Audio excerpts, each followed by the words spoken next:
Hello दोस्तों, UP TET 2026 paper second CDP बाल विकास में आज हम लोग प्रैक्टिस सेट 2 देखेंगे। और आज भी हम आपको PYQ 15 क्वेश्चन लेके आए हैं जो आपके लिए हेल्पफुल रह सकता है। तो चलिए बिना देरी किए हुए स्टार्ट करते हैं। फर्स्ट क्वेश्चन आपके सामने ये रहा।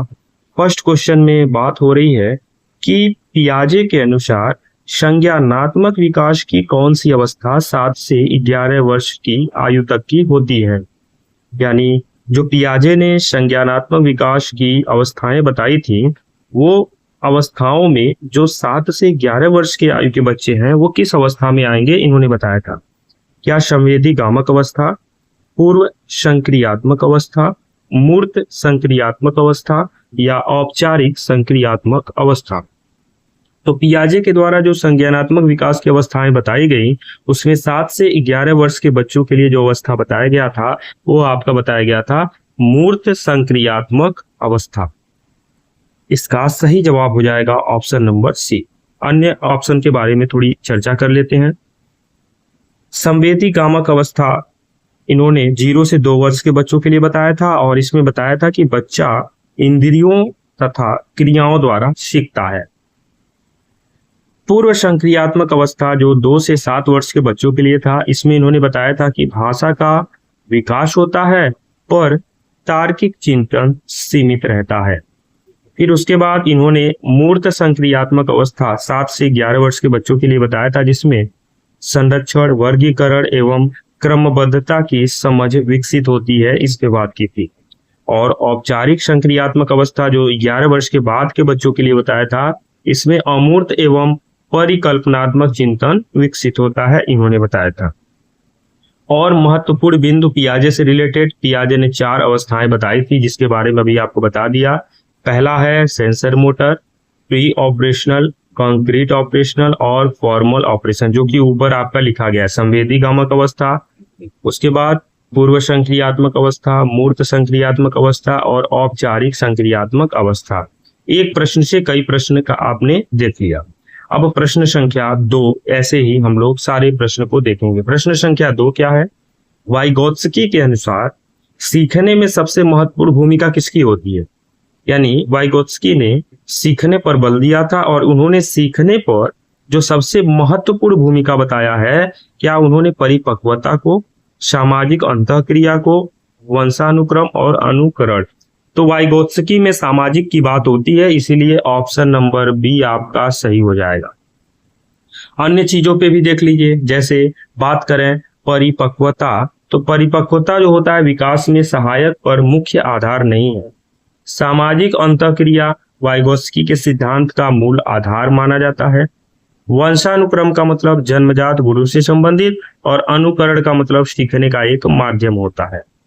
और महत्वपूर्ण बिंदु इसमें आप देख सकते हैं कि वाइगोत्स्की ने JPD, जिसको जोन ऑफ प्रॉक्सिमल डेवलपमेंट के बारे में बात किया था, वाइगोत्स्की की ये अवधारणा है। अगले प्रश्न की ओर बात करें, प्रश्न संख्या 3। सीखने का नियम, लॉ ऑफ इफेक्ट, किसने दिया था? क्या स्किनर ने दिया था, थार्नडाइक ने, पावलॉक ने या कॉहलर ने? तो सीखने पर जो कार्य किया था वो थार्नडाइक ने कार्य किया था, ऑप्शन नंबर बी। अब आगे देखिएगा क्या क्या चीजें हैं यहाँ पर आपका है क्रिया प्रसूत अनुबंधन, यानी क्रिया प्रसूत अनुबंधन, ऑपरेंट कंडीशनिंग के बारे में स्किनर ने बात की थी। थार्नडाइक ने ट्रायल एंड एरर और लॉ ऑफ इफेक्ट दिया था। पावलॉग ने शास्त्रीय अनुबंधन और कॉलर ने सूझकर सीखने पर बल दिया था।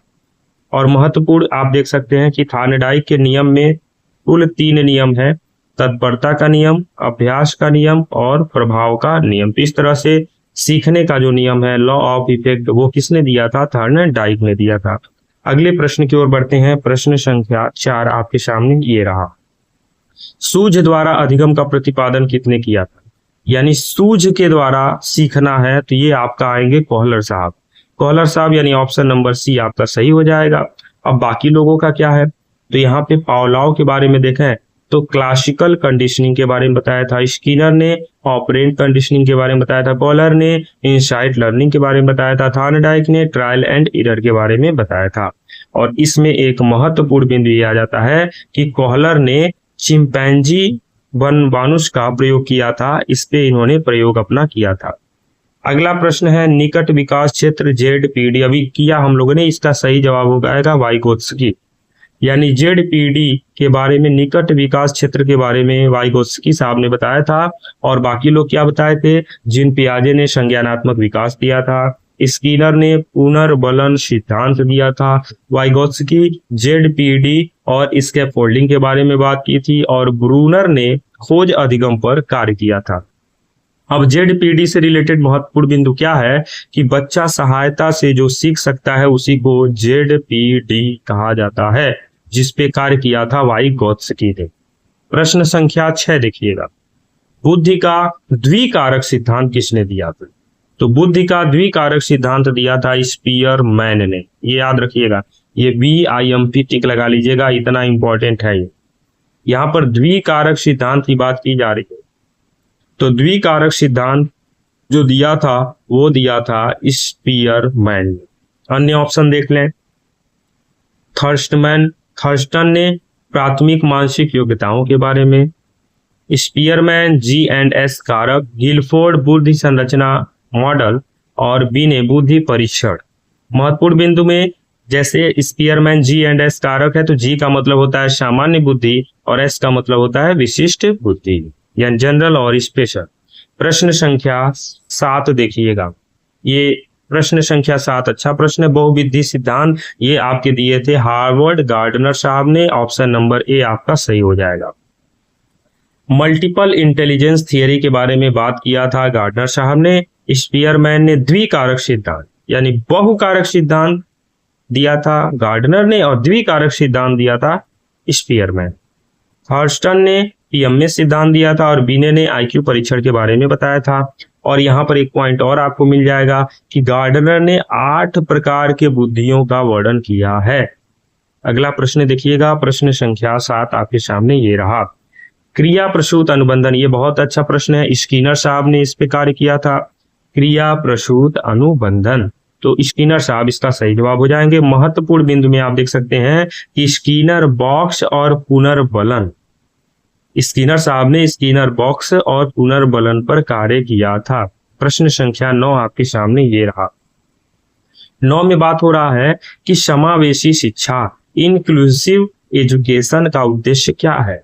केवल सामान्य बच्चों को पढ़ाना, तो केवल शब्द यहाँ पर नहीं आएगा, निगेटिव वर्ड है, केवल नहीं आएगा, निगेटिव वर्ड है। प्रतिभाशाली बच्चों को अलग पढ़ाने की बात की जा रही है, निगेटिव वर्ड है, यानी सभी बच्चों को साथ पढ़ाने की जो बात होती है उसी को समावेशी शिक्षा कहते हैं। और जो इनक्लूसिव एजुकेशन होता है उसमें समान अवसर और भेदभाव रहित शिक्षा की बात की जाती है। प्रश्न संख्या 10 देखिएगा, जो निरंतर एवं व्यापक मूल्यांकन जिसे CEE कहते हैं, इसका मुख्य उद्देश्य क्या है? निरंतर और व्यापक मूल्यांकन करने का उद्देश्य क्या होता है? केवल शब्द आपका निगेटिव हो जाएगा, रटना निगेटिव हो जाएगा, फेल करने की बात हो रही है निगेटिव, तो ऑप्शन नंबर C आपका सही हो जाएगा। यानी समग्र विकास का मूल्यांकन करना ही निरंतर एवं व्यापक मूल्यांकन के उद्देश्य में आता है। अब CCE क्या है? यहाँ पर CCE के बारे में आपको बताया गया है, यहाँ पर बताया गया स्कोलैस्टिक प्लस को स्कोलैस्टिक विकास का जो मूल्यांकन होता है उसके बारे में बताया गया है। अब देखिएगा, शास्त्रीय अनुबंधन याद होगा, घंटी बांधा था, किसने बांधा था? पावलॉग ने बांधा था, तो पावलॉग साहब इसके आंसर हो जाएंगे शास्त्रीय अनुबंधन सिद्धांत के। इन्होंने देखिए अभी जो हमने बताया, इन्होंने घंटी और कुत्ते का प्रयोग किया था और उद्दीपन अनुक्रिया संबंध से यह रखते हैं संबंध। क्वेश्चन नंबर 12 है, विकास का कौन सा सिद्धांत कहता है कि विकास सिर से पैर की ओर होता है? क्या निकट दूर सिद्धांत, सतत विकास सिद्धांत, मस्तकोधमुखी सिद्धांत या व्यक्तिक भिन्नता? तो इसका सही जवाब है ऑप्शन नंबर C, मस्तकोधमुखी सिद्धांत जो है वो ये बताता है कि विकास सिर से पैर की ओर होता है। और चीजें क्या है? हेड टू टॉय डेवलपमेंट, और फिर यहाँ पर लिखा है C पोल्कडिल प्रिंसिपल। फिर उसके बाद अगला प्रश्न आपके सामने ये रहा, क्वेश्चन नंबर 13, व्यक्तिगत भिन्नता का मुख्य कारण क्या है? क्या वंशानुक्रम, वातावरण, केवल वातावरण, केवल वंशानुक्रम, तो केवल शब्द आपको अभी बताया कि ये निगेटिव वर्ड होता है। विद्यालय, तो व्यक्तिगत भिन्नता का भी मुख्य कारण होता है वो वंशानुक्रम और वातावरण दोनों होता है, तो ऑप्शन नंबर ए आपका सही हो जाएगा। महत्वपूर्ण बिंदु में आप देख सकते हैं कि दोनों कारक जो है विकास को प्रभावित करते हैं। अगला प्रश्न, प्रश्न संख्या 14 आपके सामने ये रहा कि निर्माणवाद कंस्ट्रक्टिविज्म का संबंध किससे है? क्या रटकर सीखना? बिल्कुल नहीं, रटना तो नहीं है। ज्ञान का निर्माण करना, अनुशासन या परीक्षा देना सिर्फ नहीं होता है। तो यहाँ पर दोनों ऑप्शन में देखा जाए तो ज्ञान का निर्माण करना ही आपका निर्माणवाद कहलाता है। और महत्वपूर्ण बिंदु में आप देख सकते हैं कि पियाजे एवं वाइगोत्स्की शिक्षार्थी स्वयं ज्ञान का निर्माण करता है। और आज का अंतिम प्रश्न आपके सामने ये रहा कि सतत एवं व्यापक मूल्यांकन सी का मुख्य उद्देश्य क्या होता है? ये अभी हमने किया था। इसका उद्देश्य होता है समग्र विकास का मूल्यांकन करना, और निरंतर मूल्यांकन, समग्र विकास, ये सभी इसके अंदर आते हैं। तो आज का टॉप 15 क्वेश्चन आपको बहुत अच्छा लगा होगा, और सारे क्वेश्चन पीवाईक्यू क्वेश्चन है और पेपर सेकेंड के लिए महत्वपूर्ण है।